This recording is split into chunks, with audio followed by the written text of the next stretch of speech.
കേരളത്തിന് ചെയ്യാവുന്ന കേരള ബാങ്ക് ആ കടങ്ങൾ പൂർണ്ണമായി എഴുതി തള്ളുന്ന സ്ഥിതിവിശേഷമുണ്ട്.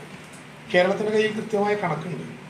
779 ഫാമിലികളിലായി 1207 പേർ 30,62,57,895 രൂപയുടെ കടബാധ്യത ഇപ്പോൾ ഈ 10, 11, 12 മേഖലകളിലായി ദുരന്ത ബാധിതരായവരുടെ കടബാധ്യത നിലനിൽക്കുന്നു. കേരളം തുടർച്ചയായിട്ട് ഇപ്പോഴും ആവശ്യപ്പെട്ടുകൊണ്ടിരിക്കുകയാണ്. കേരളത്തിലെ ഗവൺമെൻറ് അത്തരമൊരു കാര്യത്തിൽ മറുപടി കിട്ടിയില്ലെങ്കിൽ കടങ്ങൾ എഴുതി തള്ളാനുള്ള മാർഗം എന്താണ്? SLBCയോട് മുഖ്യമന്ത്രി തന്നെ പങ്കെടുത്തുകൊണ്ട് ഈ കാര്യം പറഞ്ഞു. SLBC പരിശോധിക്കാം എന്ന് പറഞ്ഞു.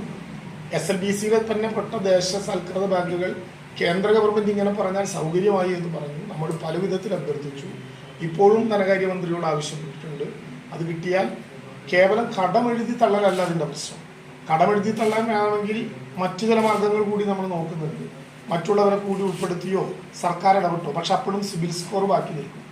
ഇതാകുമ്പോഴുള്ള മെച്ചം എന്താണെന്ന് വെച്ചാൽ കടം മുന്നെടുത്തത് ഒരു ബാധ്യതയായി അയാളുടെ റെക്കോർഡിലോ സിബിൽ സ്കോറിലോ വരില്ലെന്ന് മാത്രമല്ല, ഈ ജീവനോപാധിക്ക് വേണ്ടിയിട്ടുള്ള പുതിയ കടം കൊടുക്കാനും നിർബന്ധിതമാകും ഇതേ ആളുകൾക്ക് ബാങ്കുകൾ. അതൊരു ചരിത്ര നിയമമാണ്. ദുരന്ത നിവാരണ ആക്ട് 2005. കടം വേണമെങ്കിൽ കൊടുത്തു തീർക്കാൻ നമുക്ക് പല വിധത്തിലുള്ള മാർഗങ്ങൾ ആലോചിക്കാം.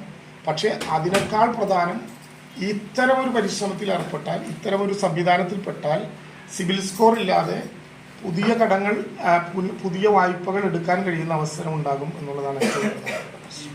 അവസാനമായ കാര്യത്തിൽ നമ്മുടെ ബഡ്ജറ്റിൽ പ്രഖ്യാപിച്ചില്ല, ആ പ്രയാസമുണ്ട്.